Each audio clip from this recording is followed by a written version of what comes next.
आप तो मेरी प्रतीक्षा में पहले से ही खड़े हैं यमदेव। तब तो आपने मेरी चुनौती के बारे में भी सुना ही होगा। कहिए, क्या उत्तर है आपका? मेरा स्वागत करके अपना राज्य त्यागेंगे या मेरा सामना करके अपने प्राण? हे असुर श्रेष्ठ, मैं आपकी अधीनता स्वीकार करने के लिए तैयार हूं। बस एक विनती है मेरी। शर्त को विनती का नाम देकर बहलाना चाहते हो मुझे यमराज? असुर राज मूरा के सामने शर्त रख पाओ, इतना सामर्थ्य नहीं है तुम में। इसका आभास है मुझे असुरराज, पर मैं आपकी अधीनता स्वीकार करूं इससे पहले आपको स्वामी धर्म का पालन करना होगा। मेरे पुराने स्वामी के क्रोध से मेरी रक्षा करनी होगी आपको। कौन है तुम्हारा पुराना स्वामी? भगवान श्री नारायण। पर छोटी माँ, मूरासुर को तो श्री नारायण से भी रक्षा का वरदान प्राप्त था ना? यही तो श्री नारायण की लीला थी बलराम। पर वो राक्षस अपने दम में जे समझ ही ना पाओ कि वो क्या भूल करने जा रहे हैं। अब पहुंच गो भगवान श्री नारायण को चुनौती देने के लिए।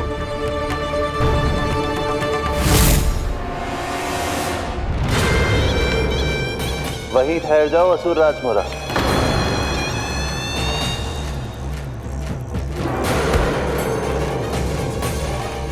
यहाँ क्यों आए? आपको पराजित करने और ये वैकुंठ जीतने, ताकि मैं यमलोक का स्वामी बन सकूं। फिर आओ, युद्ध भूमि में मेरा सामना करो।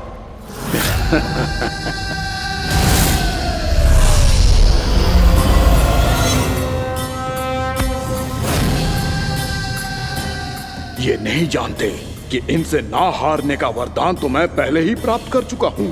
इसलिए युद्ध ठीक से आरंभ हो पाए उससे पहले ही इन्हें जीत लूंगा मैं।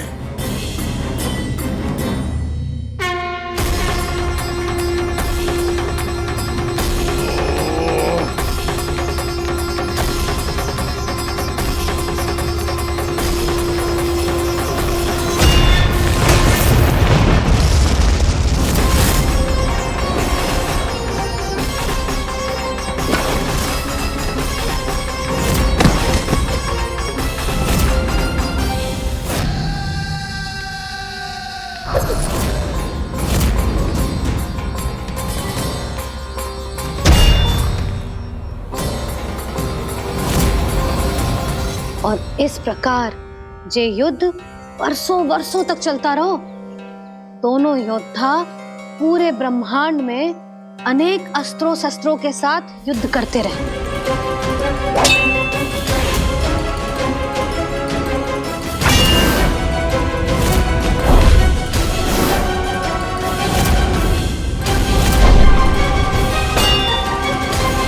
फिर क्या हुआ मैया?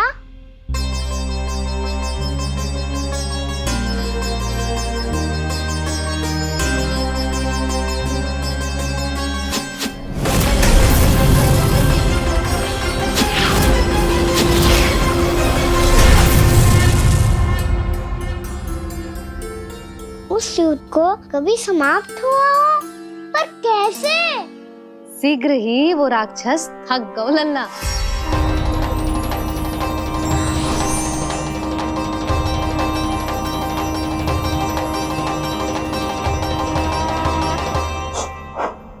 खड़े खड़े देख क्या रहे हैं नारायण? आक्रमण कीजिए, वध कर दीजिए मेरा।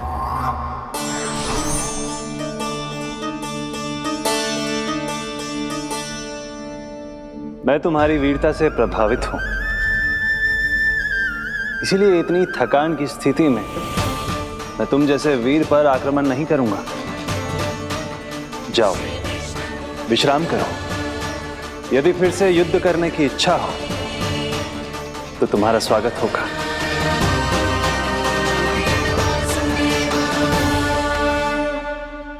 जे कह के श्री नारायण बद्रिका आश्रम चले गए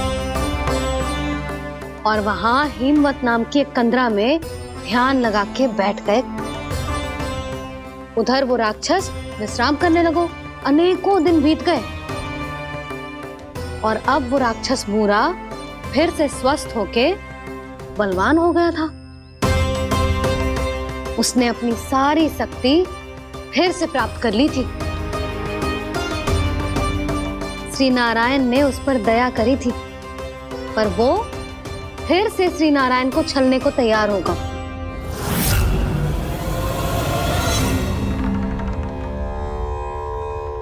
ध्यान में बैठे बैठे श्री नारायण योग निद्रा में चले गए, पर दुष्ट मूरा इसी अवसर का लाभ उठा के उनकी कंदरा में घुस आयो, ताकि वो सोते हुए श्री नारायण पे आक्रमण कर सके।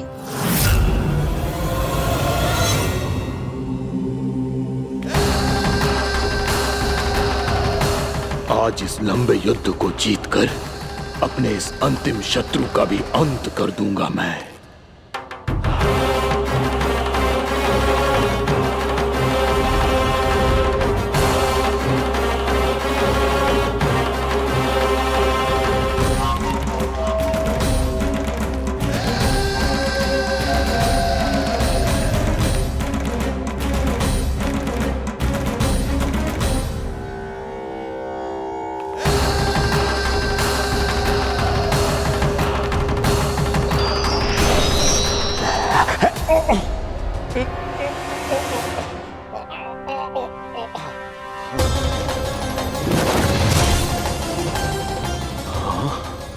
दुष्ट राक्षस, प्रभु ने तुझ पर दया की, तुझे संभलने का अवसर दिया। तू इन्हीं पर ही छल से वार करने चला है।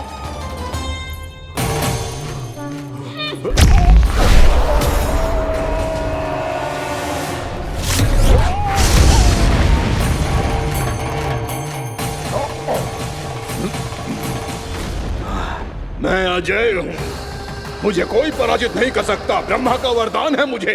तूने नारायण से अपराजय होने का वरदान मांगा था मूर्ख, उनकी शक्ति से नहीं। ध्यान से देख, मैं तेरी मृत्यु हूँ, मृत्यु।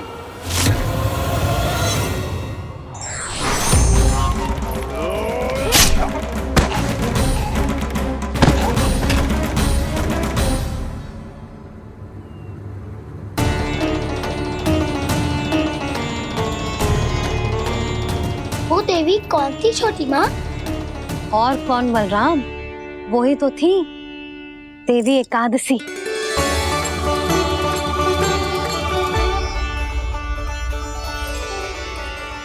मुझे क्षमा कीजिए प्रभु, आपकी आज्ञा के बिना ही युद्ध करके आपके शत्रु को मृत्यु के घाट उतार दिया। क्षमा नहीं, आपकी तो प्रशंसा होनी चाहिए देवी।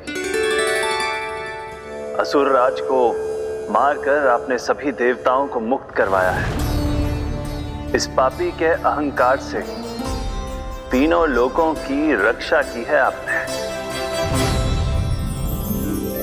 आप एकादशी की तिथि पर मेरी एकादश इंद्रियों से उत्पन्न हुई हैं। इसीलिए मेरे सभी भक्त आपको उत्पन्न एकादशी के नाम से जानेंगे। सभी तिथियों में आपका स्थान सर्वश्रेष्ठ होगा।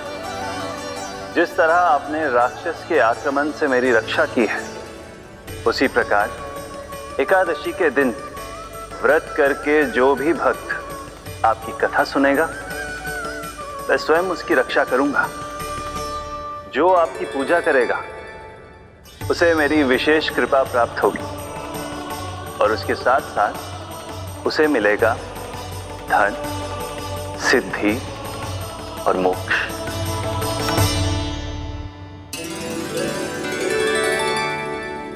इसीलिए आज के दिन व्रत रखने का बहुत अधिक महत्व होता है। बोलो एकादशी मैया की जय। बोलो श्री नारायण भगवान की जय।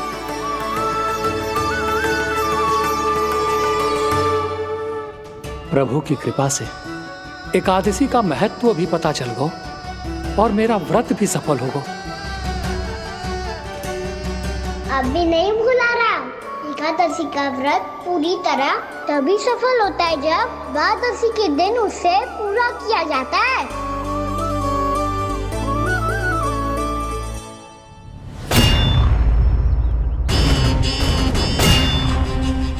आवश्यक है आपको यह आभास होना कि उस विष्णु अवतार को पराजित करने के लिए आपके साधारण योद्धाओं में वो सामर्थ्य नहीं है।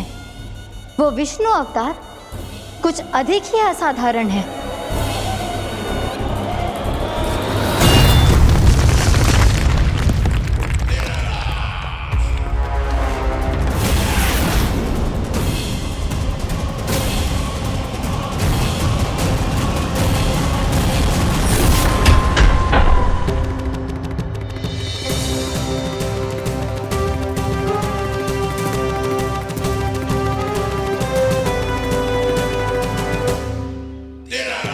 अब मैं दिखाऊंगा उस विष्णु अवतार को असाधारण शत्रु क्या होता है।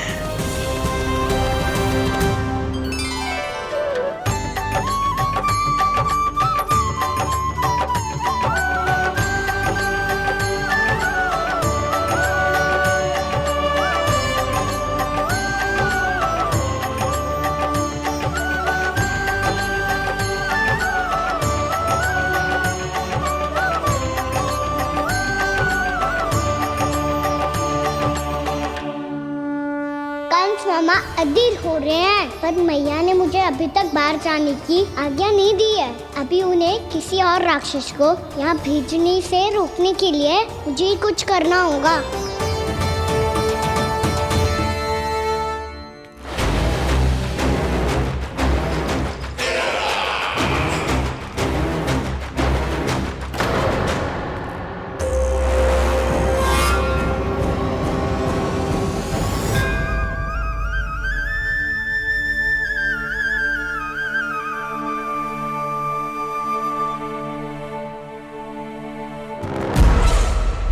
कौन हो तुम?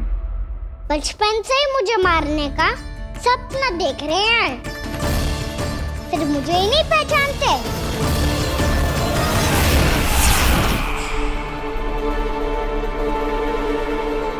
बचपन से विष्णु अवतार। कोई कान्हा बुलाता है तो कोई मुरलीधर पुकारता है, कोई माखन चोर कहता है, कोई कहता है चिच्चोर। पर विष्णु अवतार इस नाम से तो बस आप ही मुझे बुलाते हो मामा जी। इतना साहस, ये तो यहाँ आ गया है।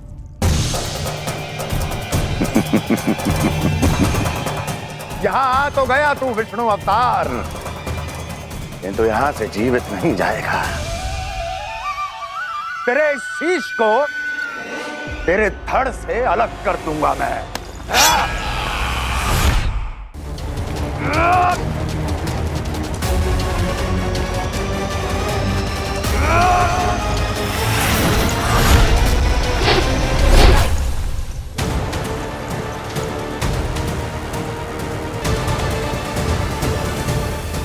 कहाँ देख रहे हो मामा जी? मैं तैयार हूँ।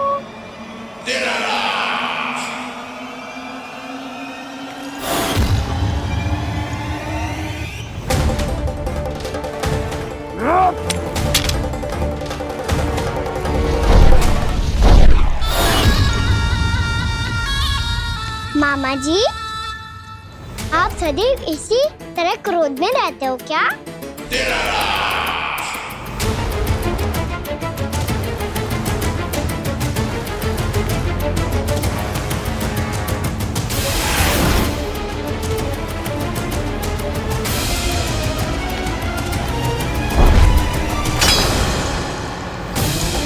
छोड़, छोड़ मेरी तलवार को। छोड़ो तो तब जब पकड़ा हूँ।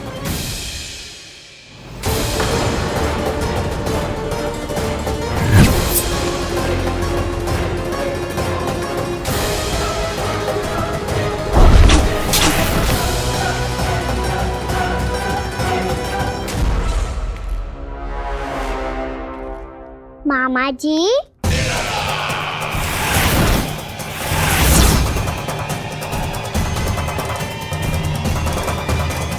आप थक गए होंगे, थोड़ा विश्राम कर लो। का तो पता नहीं, मैं अवश्य थक गया हूँ।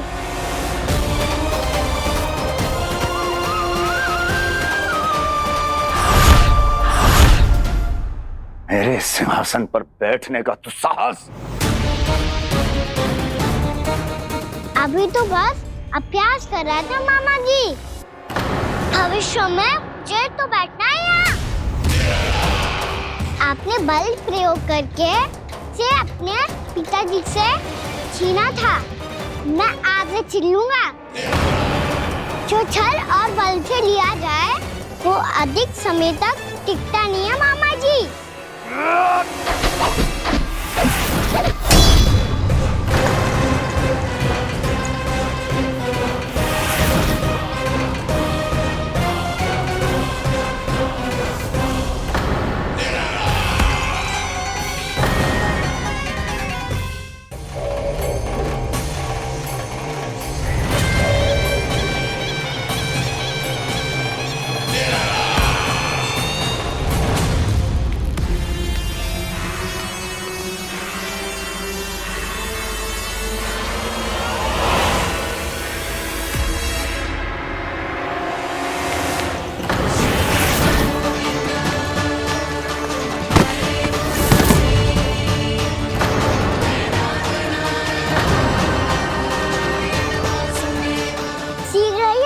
सिंहासन छोड़ना होगा।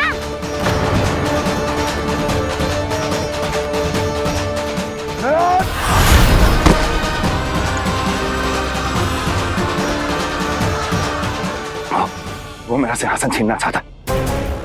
वो आ रहा है, वो आ रहा है। सैनिकों!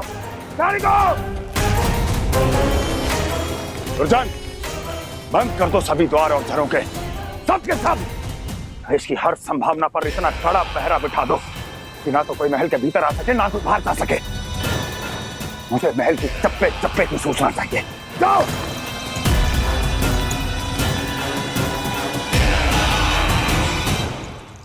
सिंहासन।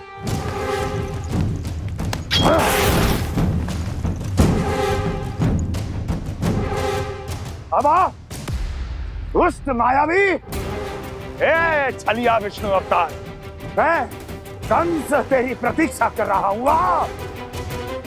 देखता हूँ मेरे सिंहासन पर कैसे बैठता है तू। मुझे तो बस कुछ समय चाहिए था, वो मिल गया। अब करते रहिए आप प्रतीक्षा।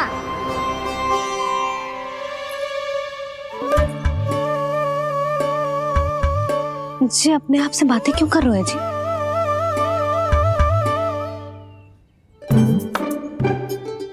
आप मुस्कुरा क्यों रहे हो? ना कछु ना। बताओ क्यों मुस्कुरा रहे हो? तुम ही पर गए जी। जब तुम व्रत करती हो तो तुम भी ऐसा ही करती हो। इसी प्रकार भूख अधिक लगने पर अपना ध्यान भटकाने के लिए स्वयं से ही बड़बड़ाती रहती। होगा। आपको तो बस मेरा उपहास उड़ाने के लिए बहाना चाहिए।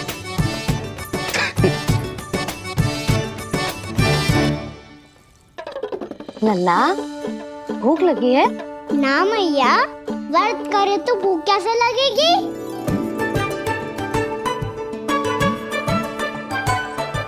यदि लगी हो तो छोटे बालकों को थोड़ी बहुत भूल चूक क्षमा होती है। कछु ना तो फल तो तू खा ही सकते है। अब तो पूरे नियम और विधि विधान से व्रत तोड़ूंगा। कल द्वादशी के सुबह मुहूर्त के अनुसार। ठीक।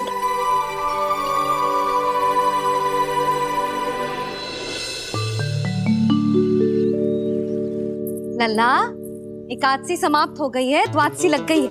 अब तू व्रत तोड़ सकते है। भोजन कर ले। ले।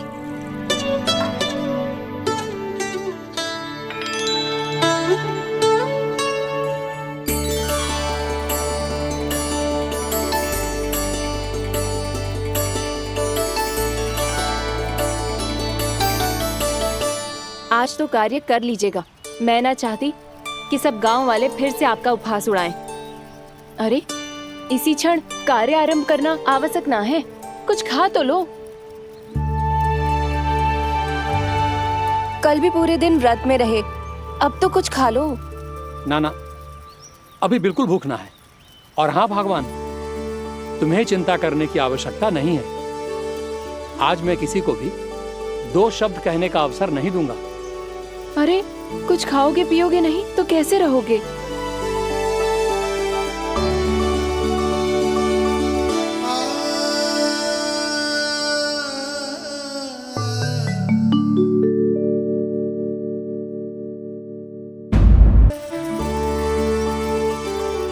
अरे, इसी क्षण कार्य आरंभ करना आवश्यक ना है। कुछ खा तो लो। ना ना, अभी बिल्कुल भूख ना है। और हाँ भगवान, तुम्हें चिंता करने की आवश्यकता नहीं है। आज मैं किसी को भी 2 शब्द कहने का अवसर नहीं दूंगा।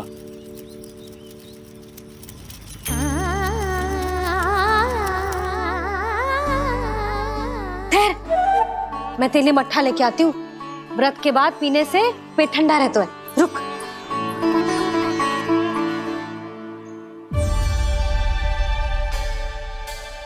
भक्तों ने अभी तक व्रत नहीं तोड़ा है, मैं कैसे तोड़ लूं? भूख कहाँ से होगी? श्री हरि नाम से पेट तो भर लेते हो। श्री हरि श्री हरि श्री हरि।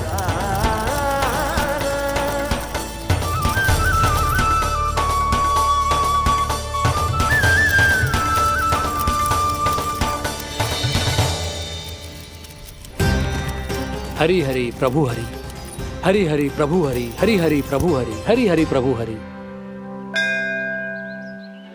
कल से अन्न का एक दाना ना गो है पेट में। अब क्या व्रत तुड़वाने भी आपके प्रभु ही आएंगे? अब क्या व्रत तुड़वाने भी आपके प्रभु ही आएंगे? मैया,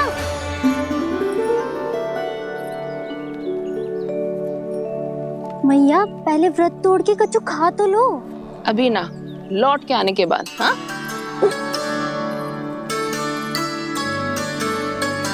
बलराम, ठहरो पुत्र, पहले कुछ खा लो। व्रत तोड़ना आवश्यक होता है। मैया ने एकादशी का महत्व बताया। लगता है मुझे सबको द्वादशी पर व्रत तोड़ने समाप्त करने का महत्व बताना होगा। हरि हरि हरि हरि हरि, मेरे हरि।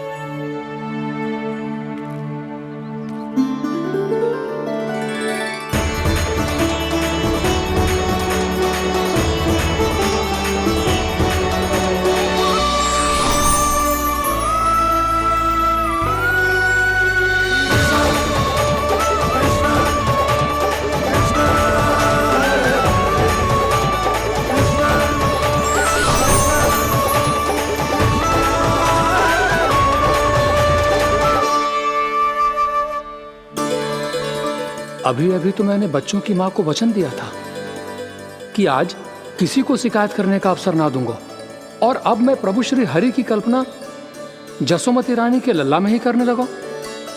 ना ना, ये ठीक ना है।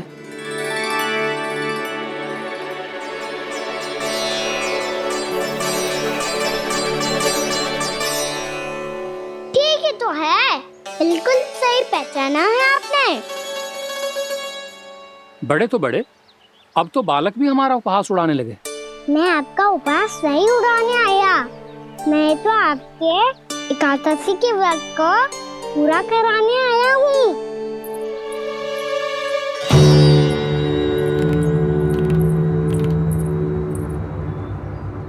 कान्हा,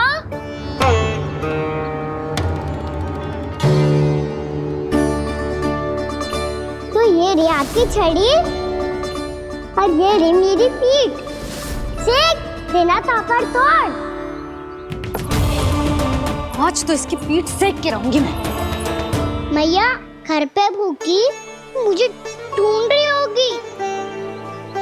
लो, आज द्वादशी के दिन पहले प्रहर में भोजन करके अपना एकादशी का व्रत पूरा करो आप। धन्यवाद राजकुमार, पर अभी हमें भूख नहीं है। बहुत सारा काम पड़ा है और अभी थोड़ी ही देर में शंकरी बहन भी अपनी मटकी लेने आती होंगी।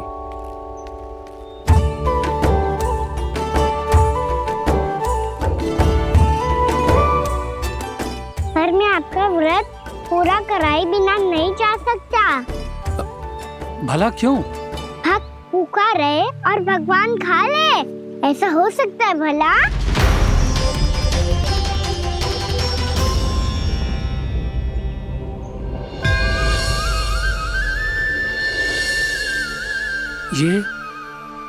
ये कैसा भ्रम हो रहा है मुझे लगता है अपना काम करना चाहिए। एकादशी के पहले प्रार में व्रत पूरा करना बहुत आवश्यक होता है, ना तो एकादशी का व्रत भी पूरा ना मानो जातो। इतनी सारी ज्ञान की बातें तुम्हें कैसे पता है लल्ला?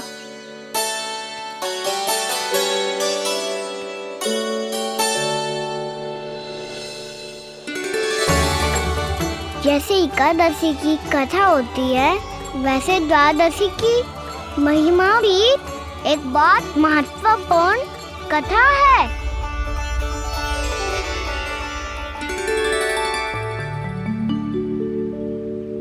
कैसी कथा?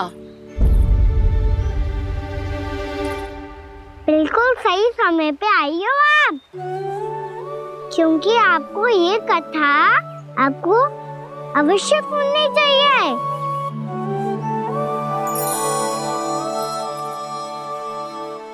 मुझे क्यों? पहले सुन तो लियो, फिर स्वयं ही पता चल जाएगा। बहुत समय पहले एक राजा हुआ करते थे, राजा अम्बरीश। भगवान श्री हरि के बहुत बड़े भक्त थे। ओम नमो नारायणाय। ओम नमो नारायणाय।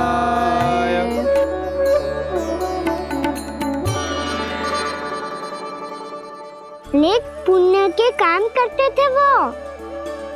अपनी पत्नी के साथ हरि का नाम जपते रहते थे।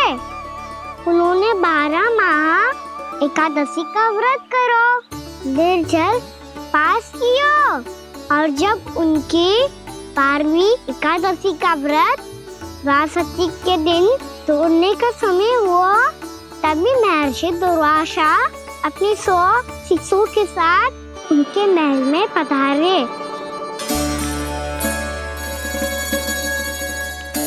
प्रणाम स्वीकार करें महर्षि। आप जैसे महान ऋषि मेरे राज्यसभा में आए, वो भी ऐसे अवसर पर जब मैं और मेरी पत्नी निरंतर 12 एकादशियों के बाद अंतिम एकादशी का व्रत तोड़ेंगे। इससे बड़े सौभाग्य की क्या बात हो सकती है हमारे लिए? आज आपके साथ साथ मेरा और मेरे शिष्यों का एकादशी व्रत भी पूरा होगा।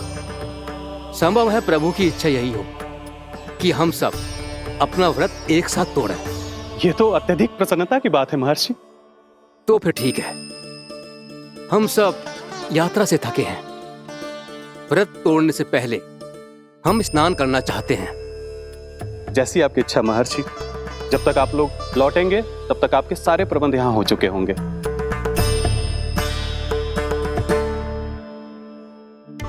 महर्षि दुर्वासा स्नान करने गए थे, पर उन्हें लौटने में विलंब हो रहा था, और इधर द्वादशी पर व्रत पूरा करने का मुहूर्त बीता जा रहा था। महाराज अम्बरीश बड़ी विरगता के साथ महर्षि दुर्वासा के लौटने की प्रतीक्षा कर रहे थे।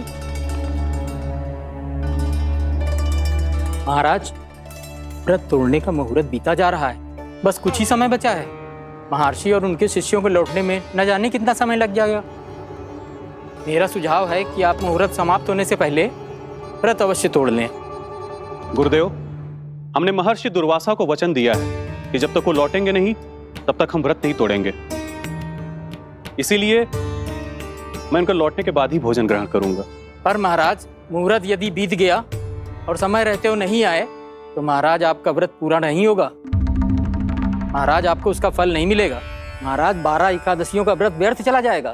किंतु गुरुदेव, यदि मैंने भोजन कर लिया तो ये तो अतिथियों का अपमान होगा। आप उचित कह रहे हैं महाराज, भोजन के लिए उनकी प्रतीक्षा अवश्य कीजिए महाराज, पर मुहूर्त रहते हुए एक तुलसी का पत्ता और जल ग्रहण कर लीजिए। इससे आपका व्रत भी पूरा हो जाएगा और अतिथि का मान भी रह जाएगा। आपका सुझाव अच्छा है गुरुदेव।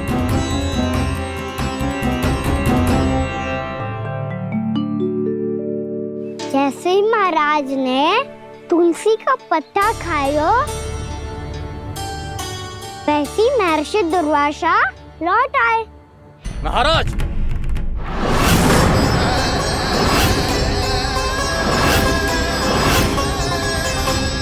महाराज को उपास तोड़ते देखते बहुत क्रोधित हो गए।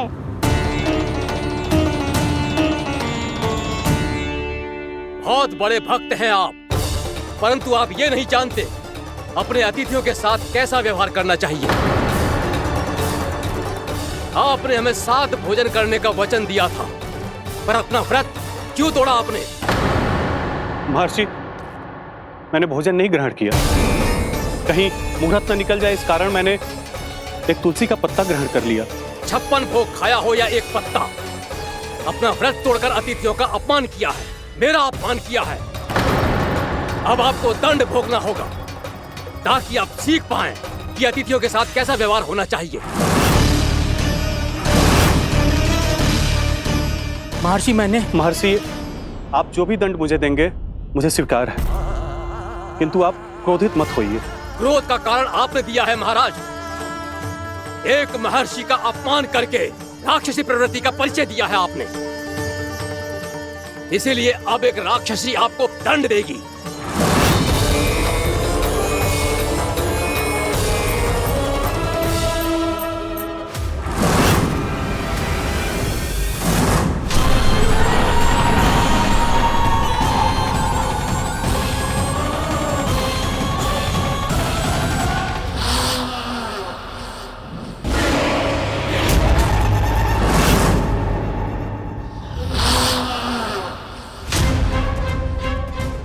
हे प्रभु, यदि मैंने सच में महर्षि का अपमान करने की भूल की हो तो मैं उसका परिणाम भोगने के लिए प्रस्तुत हूं।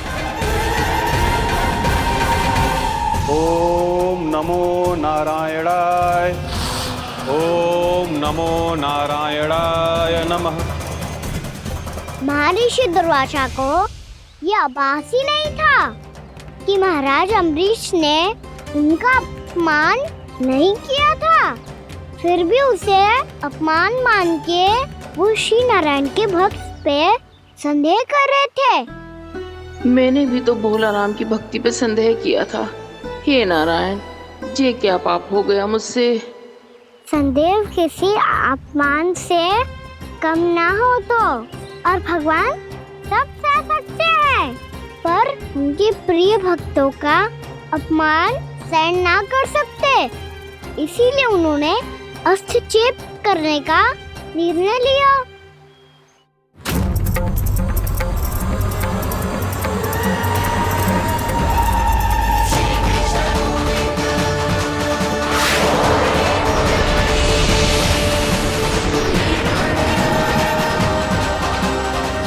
ओम नमो नारायणाय।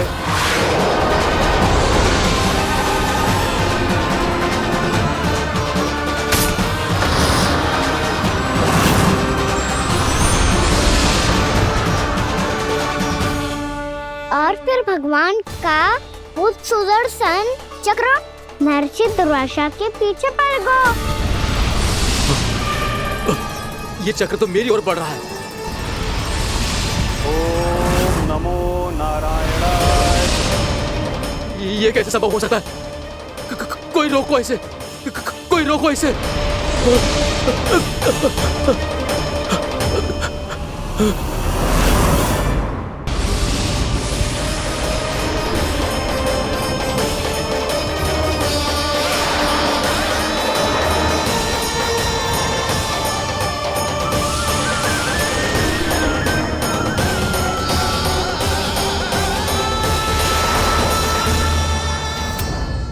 चक्र से अपने प्राण जैसे तैसे बचाते बचाते महर्षि दुर्वासा ब्रह्मालोक जा पहुंचे। ब्रह्मदेव रक्षा कीजिए, ब्रह्मदेव सहायता कीजिए, मुझे बचाइए ब्रह्मदेव, रक्षा कीजिए। ये सुदर्शन चक्र मेरे प्राणों के पीछे पड़ गया है, मुझे बचाइए ब्रह्मदेव, मुझे बचाइए। महर्षि, मैं चाहकर भी आपकी सहायता नहीं कर सकता। ऐसी स्थिति में यदि कोई कुछ कर सकते हैं तो वो है सुदर्शन चक्र के स्वामी विष्णु, क्योंकि सृष्टि में केवल वही है जो इसे नियंत्रित कर सकते हैं। वो ही इसे वापस लौटने का आदेश देकर आपके प्राणों पर छाए हुए संकट को दूर कर सकते हैं। किंतु हां, मैं सुदर्शन चक्र से इतना अवश्य कहूंगा कि जब तक आप विष्णु लोक में पहुंच नहीं जाते, वो आपको किसी भी प्रकार की हानि ना पहुंचाए। आपका बहुत बहुत धन्यवाद, आपकी सदा ही जय हो।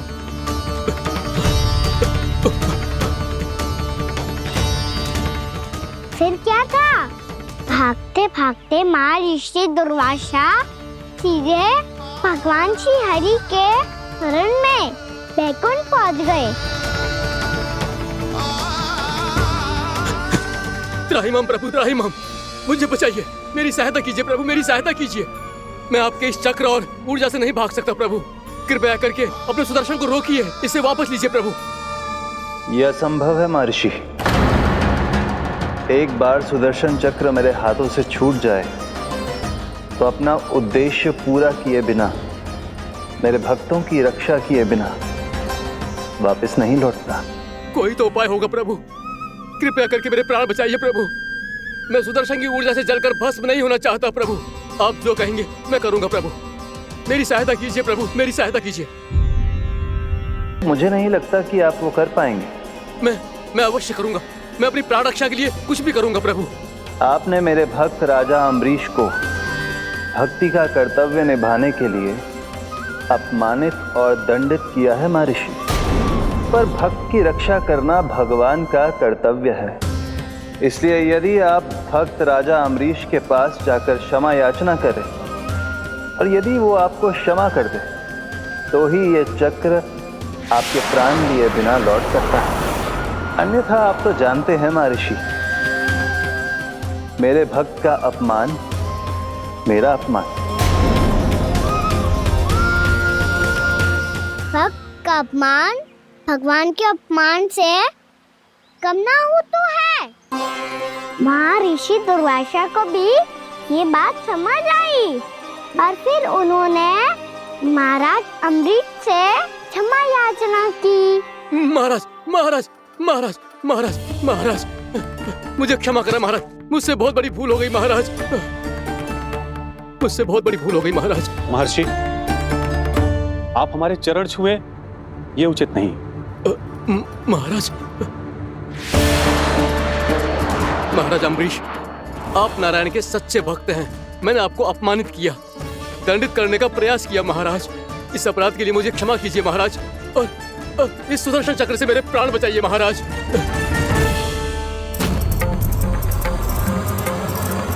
हे महान सुदर्शन, यदि महर्षि के लिए मेरे हृदय में अभी भी वही सम्मान और प्रेम हो जो इनके प्रथम आगमन पे था, तो कृपया आप अपने धाम वापस लौट जाइए।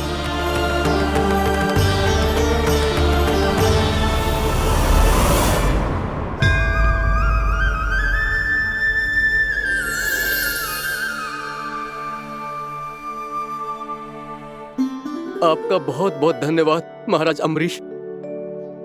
मैं आपको आशीर्वाद देता हूं कि आप देवराज इंद्र के समान शक्तिशाली हों। आपकी कीर्ति का पताका 10 दिशाओं में फहराए। मेरी बस एक ही इच्छा है महर्षि, कि मैं आपके साथ अपना उपवास तोड़ सकूं। अवश्य महाराज, हम सब भोजन आपके साथ करेंगे और अपने आप को नारायण की सेवा में अर्पित करके व्रत को पूरा करेंगे, क्योंकि आज जो यहाँ हुआ है उससे सिद्ध हो चुका है कि एकादशी व्रत का फल द्वादशी की सुबह भोजन करने से ही प्राप्त होता है। इस कथा से हमें पता चलता है कि सभी को द्वादशी के सुबह भर पेट भोजन करके एकादशी का व्रत पूरा करना चाहिए। और दूसरी बात, भगवान की सच्ची भक्ति प्रति अपमान कभी ना करना चाहिए। उनके साथ सदैव प्रेम से व्यवहार करना चाहिए। यही भगवान को सबसे अधिक प्रिय है। भैया भोलाराम, मैंने भी श्री हरि पे तुम्हारे विश्वास का उपहास उड़ाया था, मुझे क्षमा कर दो। ना ना, आप क्षमा मांगकर मुझे लज्जित मत करो। आप तो मेरी बहन जैसी हैं। जब महर्षि दुर्वासा जैसे महान ऋषि को भी प्रभु के भक्त से क्षमा मांगनी पड़ी, तो मैं तो बहुत ही तुच्छ हूँ। मुझे आपकी किसी भी बात का बुरा ना लगा। पर पता है प्रभु को कौन सी बात कब बुरा रखता है? कौन सी बात? जब उनका भक्त भूखा रहे, हमें भी अपना व्रत पूरा ना करे। और जैसा कि आप सभी ने अभी कथा से सीखो है, एकादशी के व्रत को द्वादशी की सुबह अवश्य पूरा करना चाहिए। अब आप जाओ, अपना व्रत पूरा करो।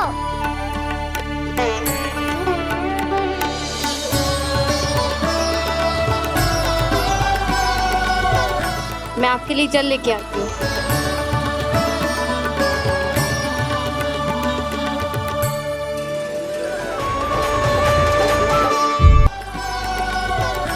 मैं आपके लिए जल लेके आती हूँ।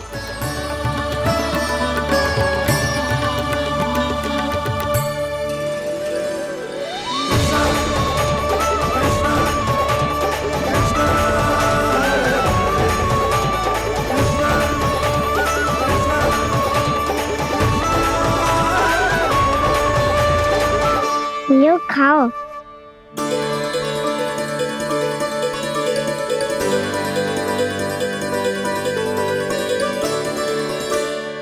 कान्हा,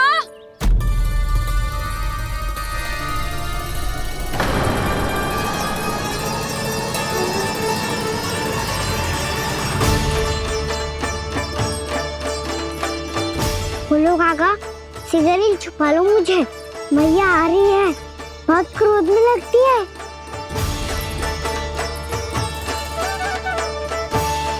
आज तो बहुत दंड मिलेगा।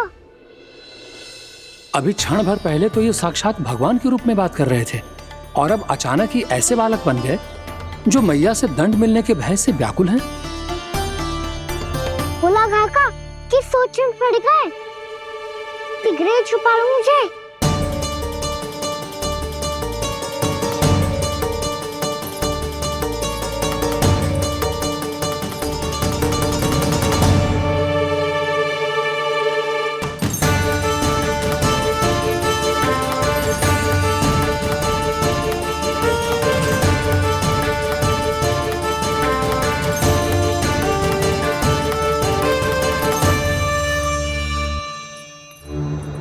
भोलानाथ जी, कान्हा को देखो है क्या? मैंने तो अपने प्रभु को देखा है। मैं अपने लल्ला को ढूंढ रही हूँ, उसे देखो है आपने? वही तो मैं भी कह रहा हूँ जसोदा रानी, मैंने सिर्फ और सिर्फ अपने प्रभु को देखा है। ये तो अब भी अपनी भक्ति में ही खोया हुआ है। इससे पूछ के कछु लाभ ना है, मुझे ही ढूंढना पड़ेगा।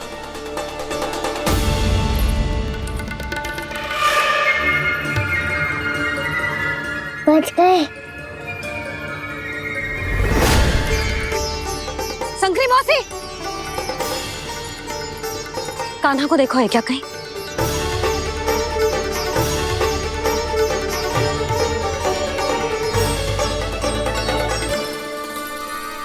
बोला काका, मुझे सिगरेट निकालो ना यहाँ से, भैया फिर से इधर ही आ रही है।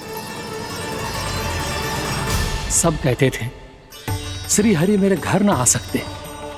देखो आज प्रभु आ गए, उन्होंने अपने हाथ से मेरा व्रत पूरा कराया।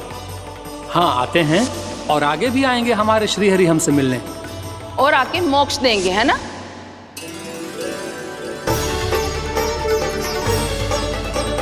सिगरेट निकालो ना बोला काका, भैया आ रही है। मैं ना निकालूं? क्यों? मेरा अर्थ है मैं निकालूंगा, अवश्य निकालूंगा, पर तब तक नहीं निकालूंगा जब तक आप मेरी सारी बातें मान नहीं लेते हैं। कौन सी बात? प्रभु, मुझे मोक्ष प्रदान कर दीजिए प्रभु। तथास्तु। ना ना ना ना प्रभु, मेरे साथ साथ मेरे परिवार को भी मोक्ष दे दीजिए। तथास्तु।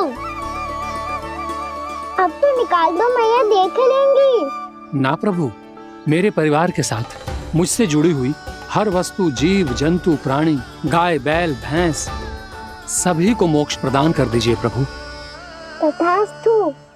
प्रभु, आप सच में अद्भुत हैं। मैंने जो मांगा आपने बिना सोचे समझे सब प्रदान किया। मैं ही अपनी मांगे बढ़ाता रहा। प्रभु, प्रभु मुझे क्षमा कर दीजिए। प्रभु मुझे क्षमा कर दीजिए।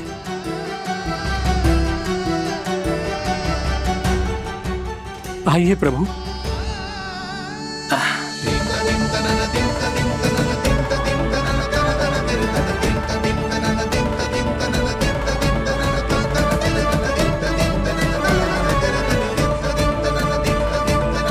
प्रभु, आप तो प्रभु हो, हरि हो, भगवान हो। आप चाहते तो इस मटके से स्वयं निकलकर बाहर आ सकते थे, फिर मेरी आपने हर इच्छा क्यों पूरी की? क्योंकि मेरे भक्त की इच्छा पूरी करने में मुझे भी प्रसन्नता मिलती है। ना तो मैं अपने भक्तों का अपमान सह सकता हूँ और ना ही उनकी इच्छा अधूरी रहने दे सकता हूँ।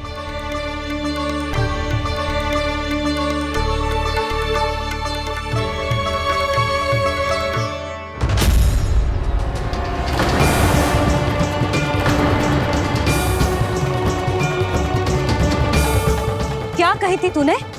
हाँ, कि तू फिर से छल ना करेगा। फिर मुझे बिना बताए घर से बाहर कैसे निकलो?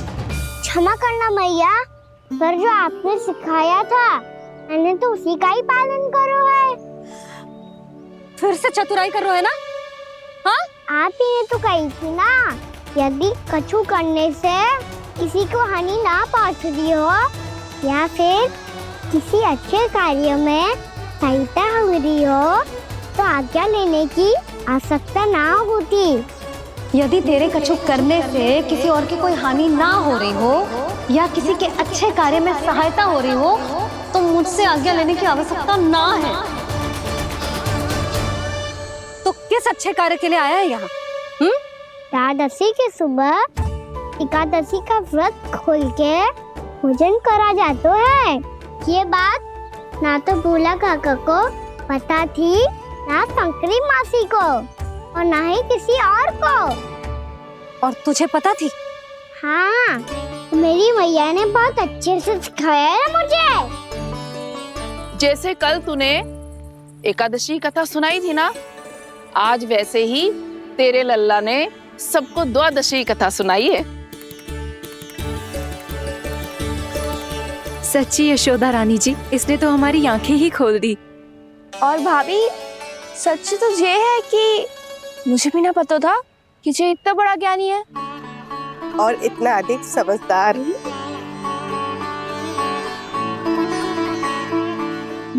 द्वादशी की कथा? वो तो मैंने इसे कभी सुना ही ना है।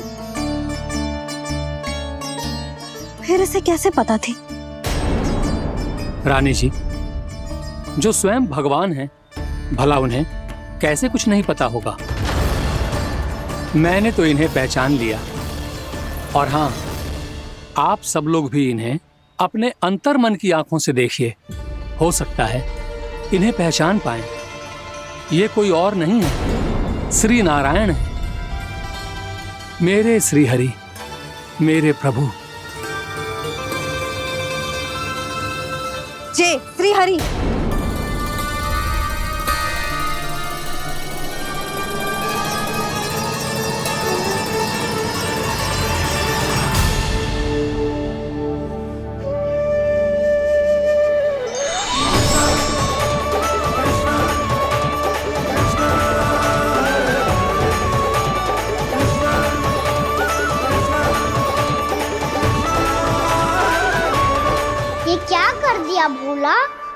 रास्ते को मैंने इतनी कठिनाई से बचा के रखा था, सबके सामने उसे उजागर कर दिया तुमने।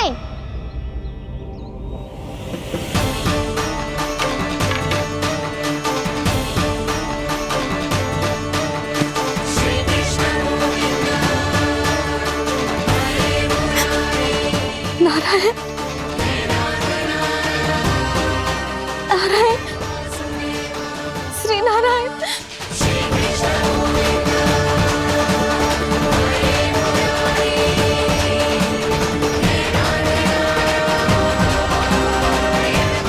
श्री नारायण।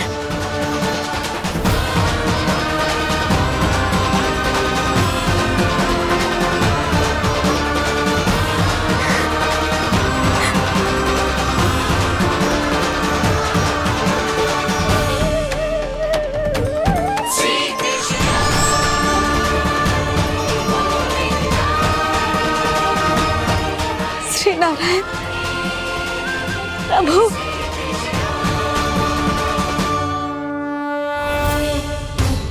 जिस रास्ते को इतने यत्न से संभाल के रखा था, आज वो सबके सामने खुल गया। और तो और मेरा भेद मैया को भी पता चल गया। बाबा सब कहते रहे पर मैंने एक न मानी। सबने कही थी कि आप भगवान हैं, पर मैं मूर्ख आपको पहचान ही ना पाई। कितनी अभागी हूं मैं।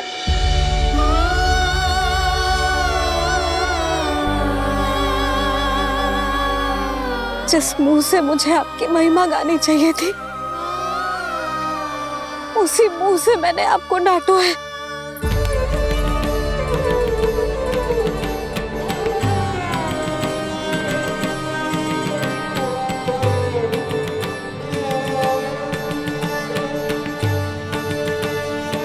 जिन हाथों से मुझे आपके चरण छूने चाहिए थे, उन हाथों से मैंने आपके कान पकड़े।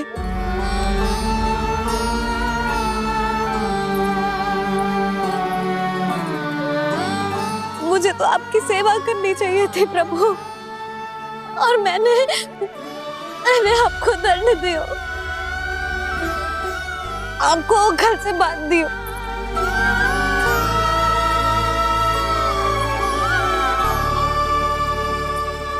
बावली हो गई थी प्रभु। अपने श्री नारायण को, अपने प्रभु को एक साधारण सा बालक समझ लियो मैंने। मैं आपके लिए भगवान नहीं हूँ मैया, साधारण बालक ही हूँ, बस आपका लल्ला। बुद्धि भ्रष्ट हो गई थी, भूल पर भूल करती चली गई। आज भी आपके पीछे पीछे छड़ी लेकर दौड़े चले आए।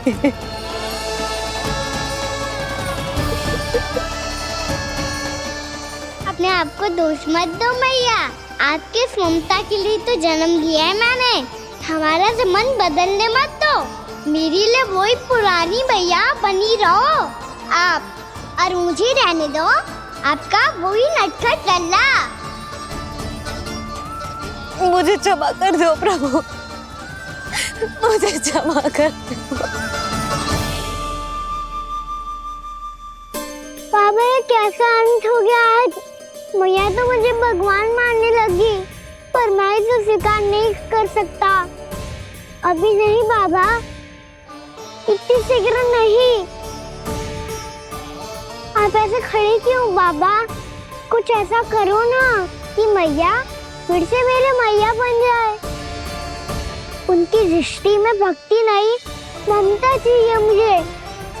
कान्हा, मेरे सामर्थ्य में हो तो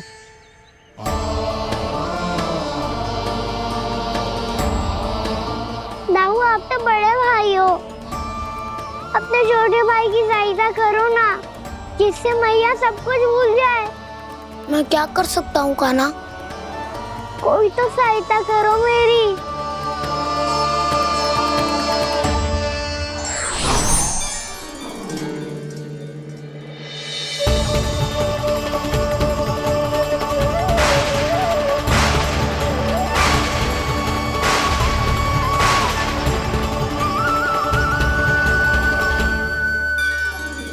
अपने आप को संभालिए प्रभु।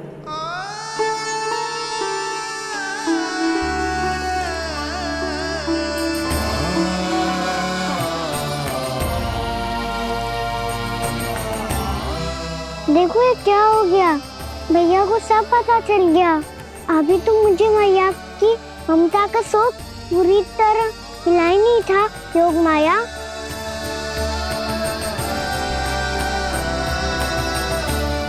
मेरी सहायता करो ना।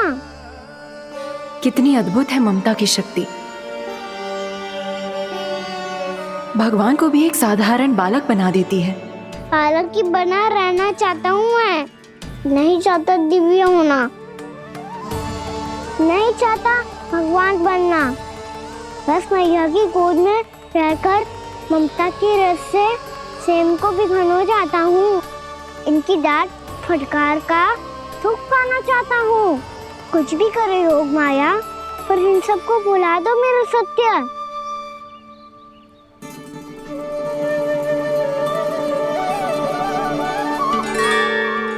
पर इन्हें तो मोक्ष का वरदान मिल गया है प्रभु, इसलिए इनके लिए समय की गति को लौटा पाना संभव नहीं होगा। प्रभु, अब मुझे ये सब भूलने की कोई आवश्यकता नहीं है। मुझसे जो त्रुटि हुई है अब वो दोबारा कभी नहीं होगी, और आज के बाद आपका ये सत्य मैं किसी को नहीं बताऊंगा प्रभु, क्योंकि मुझे पता चल गया है कि आपका यशोमती मैया के लल्ला बने रहना कितना आवश्यक है।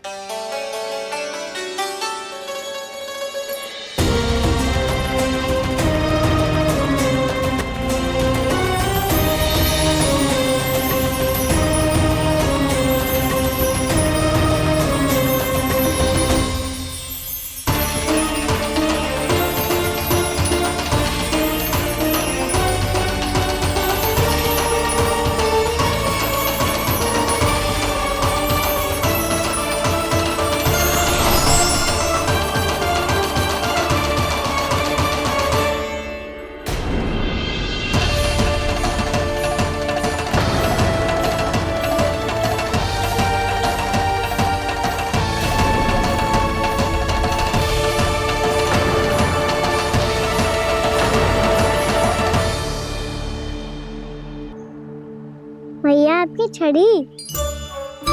पहले चुपके से भाग जातो है, फिर स्वयं ही छड़ी भी पकड़ा रोए हैं? नटखट कहीं का। हंसी आ रही है?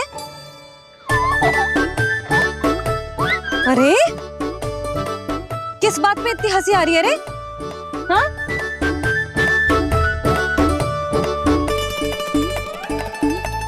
आपकी लीला अद्भुत है प्रभु, और अद्भुत है आपका मैया के प्रति प्रेम। हंसी ना है मैया, ये तो प्रसन्नता है, अपने मैया से मिल जाने की प्रसन्नता। अच्छा, ढूंढ मैं तुझे रही हूँ और तू कह रहे हो कि मैं मिल गई तुझे। तू घर चल लल्ला, अच्छे से पिटाई करूंगी तेरी।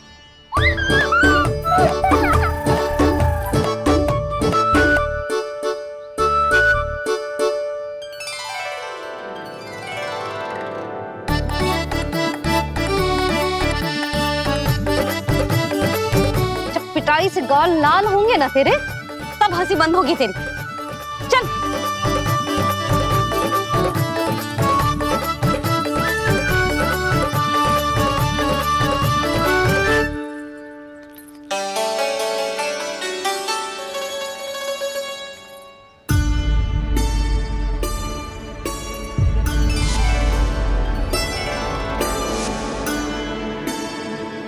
लगता है भैया की और चतन स्मृति वापस आ रही है।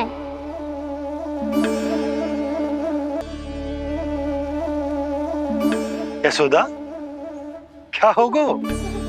ना कछु ना। आपको बताऊंगी तो और हंसेंगे मुझ पे।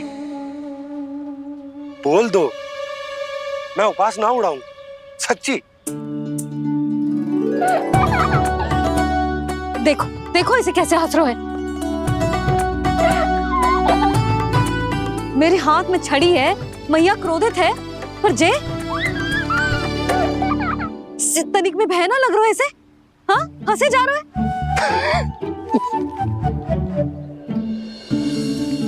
दोनों बाबा लल्ला एक जैसे। चल तू, चल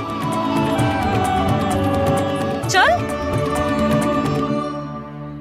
दाऊ, आप तो बड़े भाई हो, अपने छोटे भाई की सहायता करो ना, जिससे मैया सब कुछ भूल जाए। सुबल, तू कच्चू खा क्यों ना रो है? व्रत ही करना था तो बलराम के जैसे कल कर ले। तो कल तो एकादशी भी थी।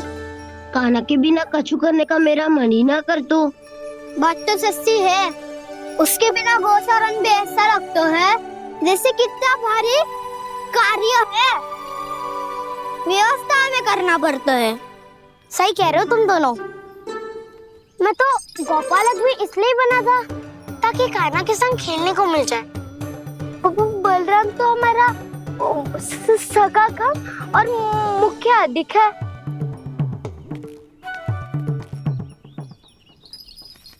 रुक जाओ, तुम सब कुछ देर विश्राम कर सकते हो।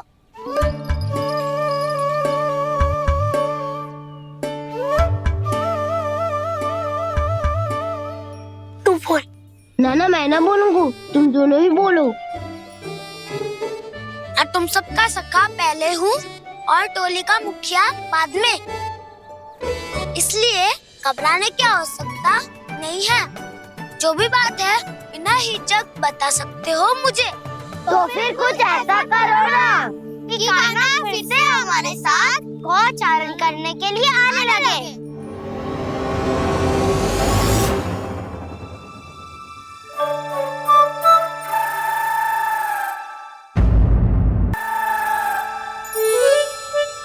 बिना कछु बताए भाग गओ। जे भी ना सोचा तेरे बिना मैया बाबा व्रत कैसे तोड़ेंगे। देखो देखो अभी भी हंस रहा है। क्या होगा वैसे? रुक, प्रसाद लेके आती हूँ। क्षमा कर दो मैया, पर जैसे आपके लिए ना हूँ वैसे ही मेरे लिए मेरा भक्त, इसीलिए भोला राम का व्रत तोड़वाने जाना आवश्यक था।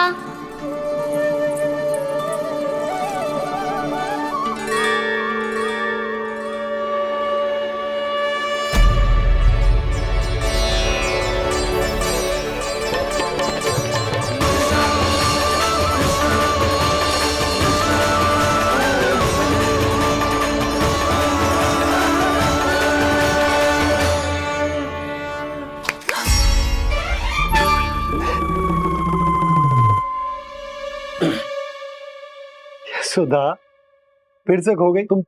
अरे कौन से स्वप्न लोक में चली जाती हो तुम बार बार? हमें भी बताओ। माया का प्रभाव ममता पर अधिक समय तक नहीं रह पाता प्रभु। अरे बोलो ना यशोदा, क्या सोच रही थी?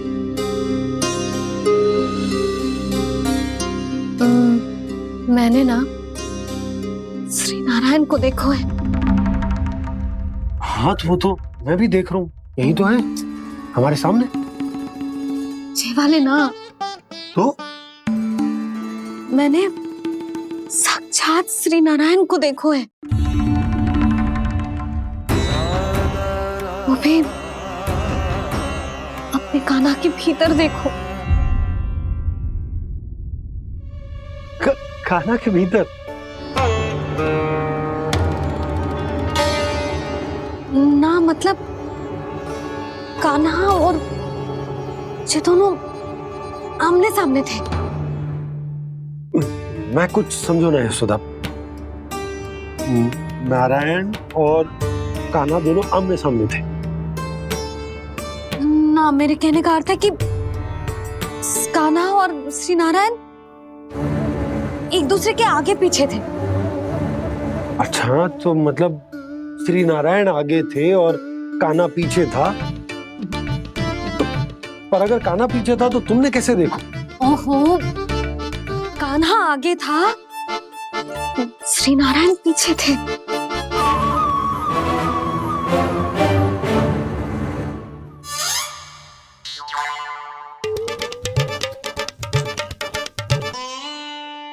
यशोदा, एक बार फिर से सोचकर बताओ कि नारायण आगे थे या कान्हा आगे था? ठीक से याद करो। बता तो रही हूँ जी, थोड़ी धुंधली धुंधली सी स्मृति है।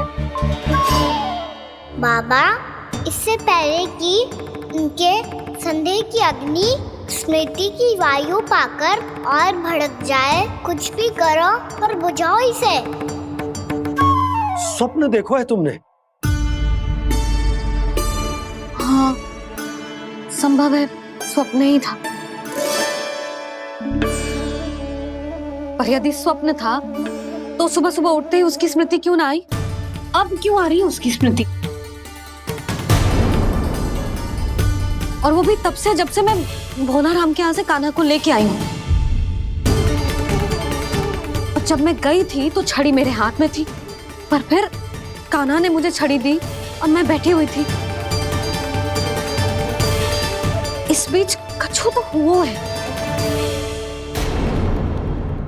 भैया की अचेतन स्मृति वापस आ रही है। अब मुझे ही कुछ करना होगा। मुझे लगता है जी, जब मैं वहाँ गई ना, भैया व्रत पूरा करने का सुबह मुहूर्त निकल जाएगा और अब तो भूख भी बहुत तीव्र लग रही है। हे नारायण, मैं तो भूल ही गई कि लल्ला भी तो कल से भूखा है।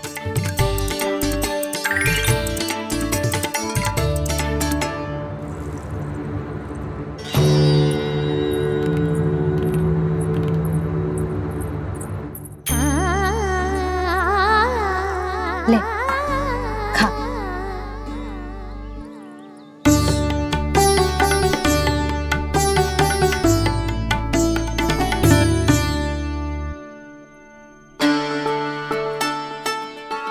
संतान की चिंता में सब कुछ भुला दे, ऐसी ही होती है ममता। और कान्हा को अच्छे से पता है कि इसको लाभ कैसे उठाना है।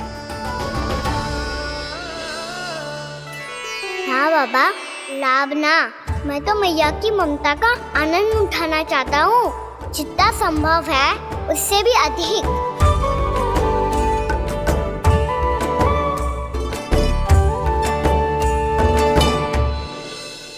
बलराम, कान्हा को फिर से गौचारण आने के लिए केवल तू ही मना सकते है। तुम्हें ही वो क्षमता है, हमारी टोली के मुख्य गोपालक जो हो तुम। हाँ, और कान्हा के दाव भी तो हो तुम।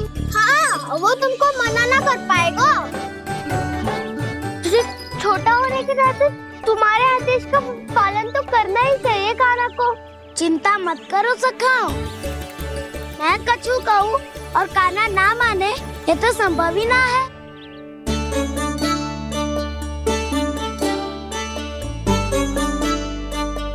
आज जो हुआ ना जाने और कितने समय तक मेरा सत्य आपसे छिपा रह पाएगा, इसीलिए अब से अधिक समय मैं आपके साथ ही बिताऊंगा। मैंने कह दिया तो समझ लो, पत्थर पे रेखा खिंच गई। कल से कान्हा हम सबके साथ अवश्य आएगा। अपना सारा समय हमारे साथ बिताएगा वो।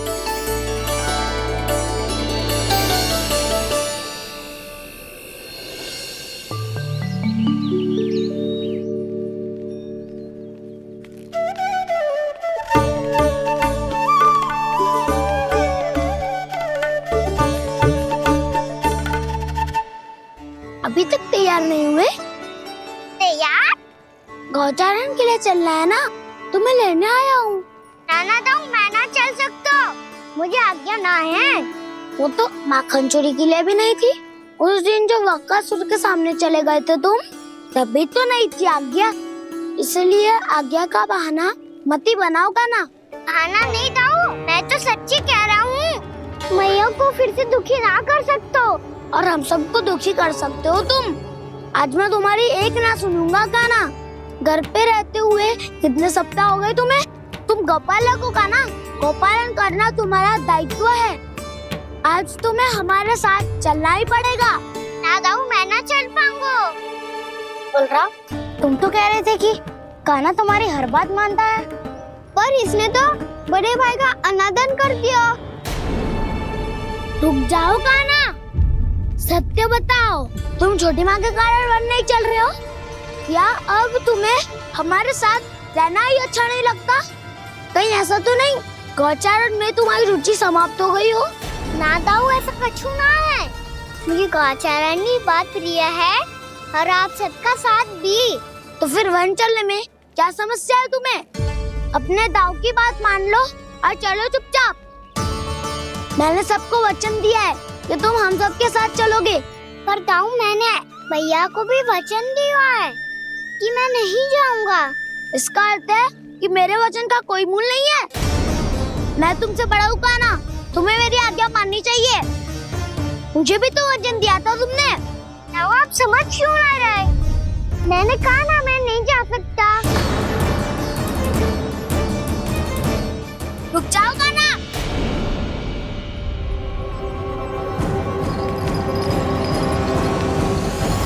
ऐसे कैसे नहीं आ सकते? मैंने बल्कि हम सब ने तुम्हारी हर शरारत में तुम्हारा साथ दिया है, चाहे माखन चोरी हो या गोचारण।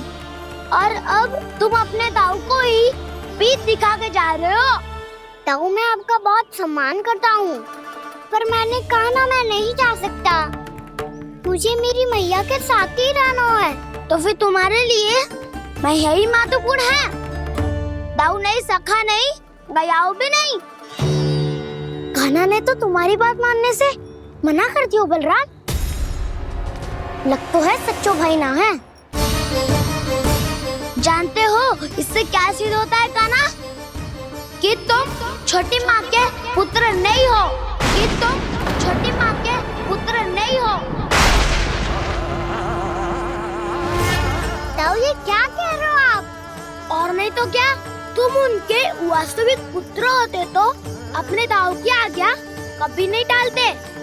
ऐसा मत ही कहो दाऊ, मैं अपने मैया का ही लल्ला हूँ। मुझे तो लगता है छोटी माँ हाथ से ग्रह करके लाई है तुम्हें। अब ऐसा क्यों बोल रहे हो दाऊ? क्योंकि मैं वो सत्य देख रहा हूँ जो तुम नहीं देख पा रहे हो। छोटी माँ और छोटे पापा दोनों गोरे हैं और तुम अपना रंग देख लो, स्वयं विचार कर लो। जी तो मैंने भी सोचा था, बस बोला नहीं। हाँ तो क्या हुआ, मेरी त्वचा का रंग अलग है, मैं उन्हीं का ही लल्ला हूँ। बस धूप में तुम सबके साथ इतना खेला हूँ कि मेरी त्वचा का रंग बदल को है। बड़बोली बात मत कर कान्हा, स्वयं को बचाने के लिए हम पर दोष लगा रहे है। सत्य तो ये है कि तेरी त्वचा सदैव से ऐसी थी कान्हा। लग तो है ये कि बलराम सही कह रहा है। इसका अर्थ है कि सस्ते में नन काका यशोदा काकी इसके हाथ से ग्रेप करके आए हैं। बालक हाथ में थोड़ी ना मिलता है। हमारे घर में जो बछड़ा है उसको तो मेरे बाबा हाथ से ही लाए थे, पर मुझे हाथ से कोई ना लायो है। मैं अपनी मैया का ही लल्ला हूँ, यशोमती मैया का नंदलाला ही हूँ मैं। तुम्हें वन चलना है तो चलो या फिर मत चलो, और छोटी माँ और छोटे बाबा का लल्ला होने का स्वांग करने की कोई आवश्यकता नहीं है।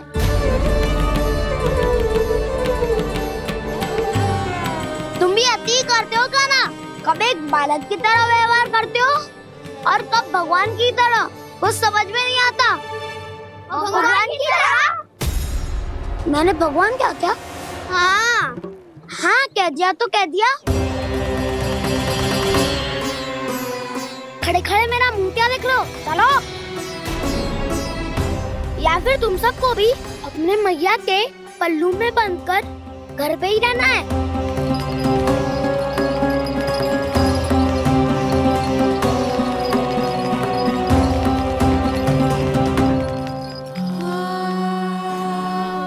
जानते हो इससे क्या सिद्ध होता है कान्हा?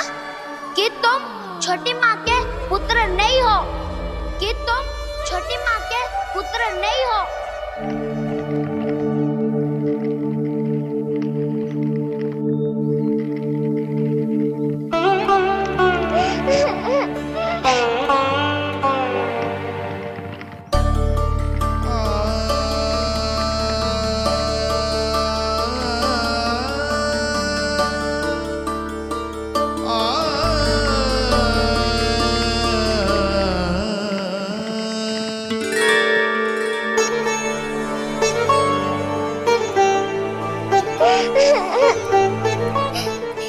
हो लल्ला? रो क्यों रहो?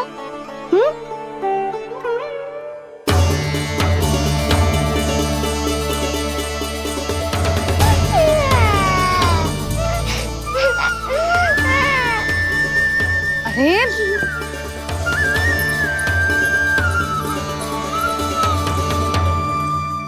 मैया को ना बताए को लल्ला, क्या हुआ? हाँ लल्ला, क्यों रो रहे हो लल्ला? बता, किसी ने कछु कही है क्या? क्या होगा लल्ला? मैं आपका लल्ला ना हूँ।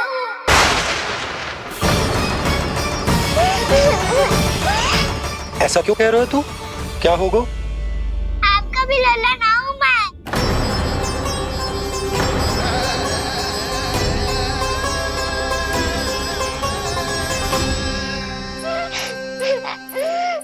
लल्ला, कान्हा, जे क्यों कह रहे हो लल्ला? मुझे पता चल गया है, मैं आप दोनों का लल्ला ना हूँ।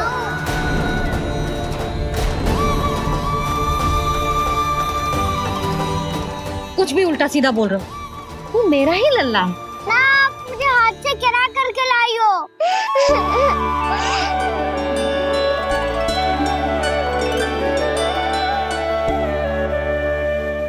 लल्ला, तुझे किसने कही कि हाट में बालक मिलते हैं? मिलते हैं, पूरी गैया का बालक भी तो हाट से ही आयो है। अच्छा, क्षण भर के लिए मान लिया कि हाट में बालक मिलते हैं, पर तुझे कैसे पता चला कि तुझे हाट से ही लेके आए? मेरा रंग देखो और फिर अपना हाथ देखो। मैं रात के अंधेरा जैसा हूँ और आप दिल की उजाली जैसी। पापा का रंग भी आप जैसा ही है, बस मैं ही बावला हूँ।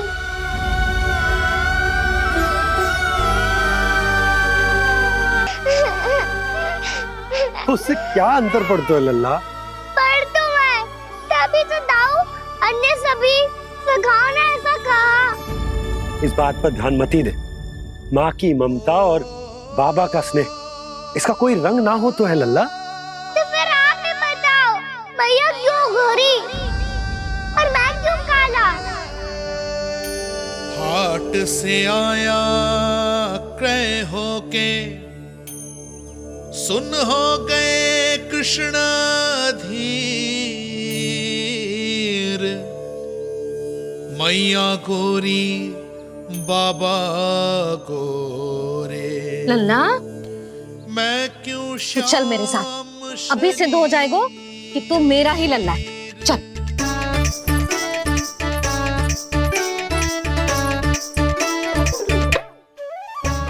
ये दोनों लल्ला और मैया का मन कछु समझ ही ना आता, कछु ना कछु उटपटांग करते ही रहते हैं दोनों।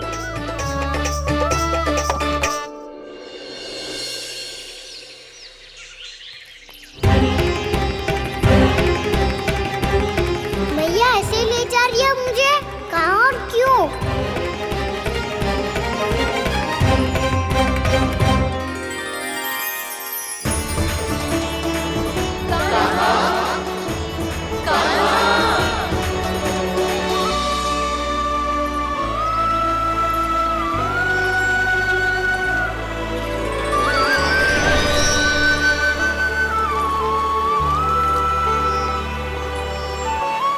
खाना आए हैं, कितने दिनों के बाद खाना आए हैं।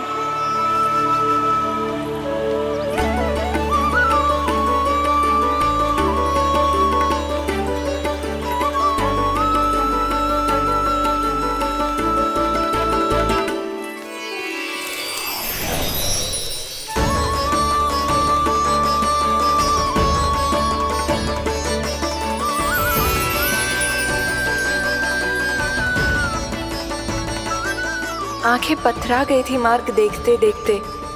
आज बहुत दिनों के बाद आपके दर्शन करके मेरे वन का और मेरे मन का कोना कोना जैसे खिल उठा हो। बलराम, तुम्हारी योजना का भी कोई लाभ ना हो। योजना बना के छल में फंसाना मुझे नहीं आता।